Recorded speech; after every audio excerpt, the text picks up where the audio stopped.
মাদ্রাসার ছাত্র ভাইদের মধ্যে ইলমি সালাহিয়াত, একাডেমিক যোগ্যতা, এটাকে খুব বেশি বলিষ্ঠ করতে, শক্ত করতে এবং শানিত করতে দেখা যায় না, খুব কম। আমাদের অনেক ছাত্র ভাইরা আছেন যারা মাশাআল্লাহ অনেক মেধাবী, তারা চেষ্টা করলেই তারা অনেক বড় কিছু হতে পারে। ছাত্র জীবনে আমার একটা প্রিয় কিতাব ছিল তালিমুল মুতাআল্লিম।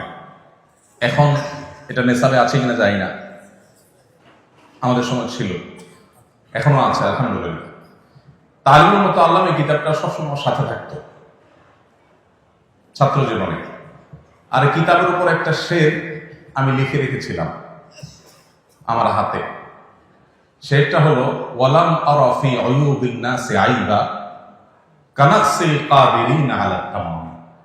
একজন মানুষ অনেক বড় মানুষ হতে পারে, অনেক যোগ্য মানুষ হতে পারে, কিন্তু তার কোতাহির কারণে, তার অলসতার কারণে, তার দুর্বলতার কারণে, তার নিজের ত্রুটির কারণে সে সেই জায়গায় যেতে পারলো না। এর চাইতে বড় অভাগা, হতভাগা, এর চাইতে বড় দোষী আর কেউ হতে পারে না। নবুয়তের রাস্তা বন্ধ হয়ে গেছে, নবী আর আসবেন না, সাহাবী হওয়ার সুযোগ আর নাই। কিন্তু যুগের ইমাম, আল্লামা, মুজাদ্দিদ, এই জায়গাগুলোকে শেষ হয়ে গেছে না, কিয়ামত পর্যন্ত এই জায়গাগুলো ফিল আপ হওয়ার সুযোগ আছে। তাহলে আমি সেই জায়গায় যাওয়ার জন্য আমার একাডেমিক যোগ্যতাটা হলো ফাউন্ডেশনের মতো, অর্থাৎ দার্সি কিতাবগুলো হল করে, শুধুমাত্র কিতাব না, পুরো বিষয়কে ভালোভাবে রপ্ত করে তারপর সামনে অগ্রসর হওয়া, এটা হলো সিঁড়ির মতো।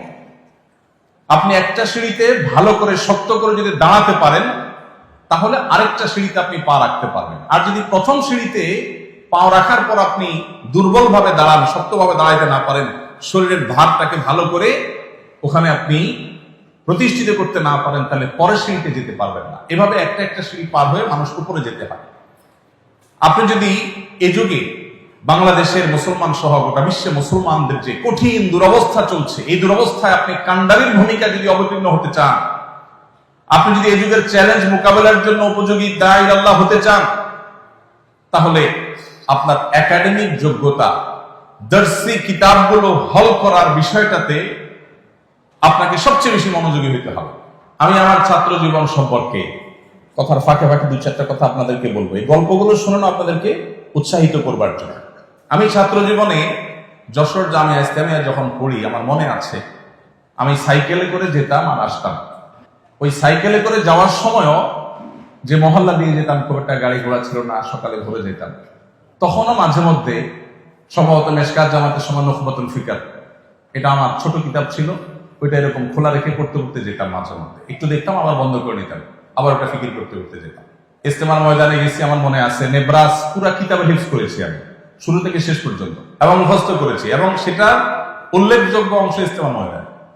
আমাদের এখন ছাত্র ভাইরা ওই যে ভাইরাল রোগে আগে থেকে ধরে, মনে করে যে সুরটা দরকার, চেহারাটা দরকার, সুন্দর ছবি দরকার, মেকআপ করা দরকার, ক্যামেরা বোঝা দরকার, ফেসবুক শিখা দরকার, এগুলো শুরু থেকে শুরু করে দেয়, এবং এর কারণে আমাদের ধ্বংস শুরু হয়ে যায়। এই জন্য আপনাদের কাছে আমার অনুরোধ, দার্সি কিতাবের প্রতি আপনাদের মনোযোগের বাইরে এই মুহূর্তে আর কোনো দিকে মনোযোগ দেওয়ার দরকার নাই। পরিপূর্ণ মনোযোগ দেন, এটা হলো আপনার ফাউন্ডেশন। এটার ভিত্তি যদি মজবুত হয়, তাহলে এটার উপরে অনেক বড় বিল্ডিং হতে পারে। আর এই ফাউন্ডেশন যদি দুর্বল হয়, আপনার বাহ্যিক যোগ্যতা যতই হোক না কেন, আপনি কখনো উম্মার বড় কোনো খেদমত আপনি করতে পারবেন না। এই জন্য আপনাদের প্রতি আমার দ্বিতীয় অনুরোধ হলো, আপনারা আপনাদের দার্সি কিতাবগুলোর প্রতি, ক্লাসের বইয়ের প্রতি, সাবজেক্টের প্রতি আপনাদের সবচেয়ে বেশি মনোযোগ হবে। অন্য বিষয়ের প্রতি মনোযোগ যেন এই মুহূর্তে ছাত্র জীবনে খুব বেশি না হয়। যেটুকু হবে উস্তাদদের মাথা হাতে হবে, উস্তাদদের ইরশাদ এবং তাওজীহের আলোকে হবে, নিজে থেকে না। নাম্বার 3, আমলি মশক, এটাও এখন দুর্ভিক্ষ হয়ে গেছে। আমাদের ছাত্র ভাইয়েরা যদি তাদের ব্যক্তিগত আমলের ক্ষেত্রে তারা ভালো করতে না পারেন, তারা কখনো উম্মার কান্ডারি হতে পারবেন না। সো কল আলেম হতে পারবেন, তথাকথিত আলেম হতে পারবেন, কিন্তু সে আলেম আসলে উম্মাকে, ঘুমন্ত উম্মাকে জাগানো আলেম হতে পারবে না। যদি সেটা হতে হয়, ছাত্র জীবন থেকে যে যে জামাতে আছেন, এখন থেকে আপনাদেরকে নবী করিম সাল্লাল্লাহু আলাইহি ওয়াসাল্লাম প্রতিটা সুন্নাহর বাস্তব উদাহরণ হতে হবে। আমি যখন হাতিয়াতে পড়েছি মাদ্রাসায়, তখন নাহবে মীর পড়ি, আমার মনে আছে হাতিয়া রজুল রহমতুল্লাহের কাছে নাবাবিল কিতাবটা সরাসরি পড়ার সৌভাগ্য আমার হয়েছে। আমার তখন মনে পড়ে, আমি অনেক ছোট ছিলাম, তখন ফয়জুল উলুম হাতিয়া মাদ্রাসার ছাত্রদের প্রায় শতভাগ ছাত্ররাই তাহাজ্জুদ গুজার ছিলেন। তাহাজ্জুদ ছাড়া কোনো ছাত্র মাদ্রাসায় এটা তসব্বুরও করা যেত না, এবং এটার জন্য কোনো ওস্তাজ কোনোদিন ডাকতেন না। আমি দেখি নাই কোনো ওস্তাজ তাহাজ্জুদের জন্য ছাত্রদেরকে ডাকছেন। কিন্তু তাহাজ্জুদের সময় প্রথম আমি যখন নতুন গেছি, দেখলাম যে সবাই উঠে যায়, আমি একা শুয়ে থাকি। এরপর আমারও আদত হয়ে গেল, দেখলাম যে শতভাগ ছাত্ররা তাহাজ্জুদে উঠে গেছে, এবং ভোর রাতে যে রোনাজারি, যে কান্নাকাটি শোনা যেত, সেটা এখন বোধ হয় মাদ্রাসাগুলোতে শোনার হরিণ হয়ে গেছে। ভাইরা আমার, আল্লাহ রাব্বুল আলামিনের সাথে তাআল্লুক যদি তালেবে ইলমি জামানা থেকে না হয়, এটা পরে খুব বেশি একটা হয় না।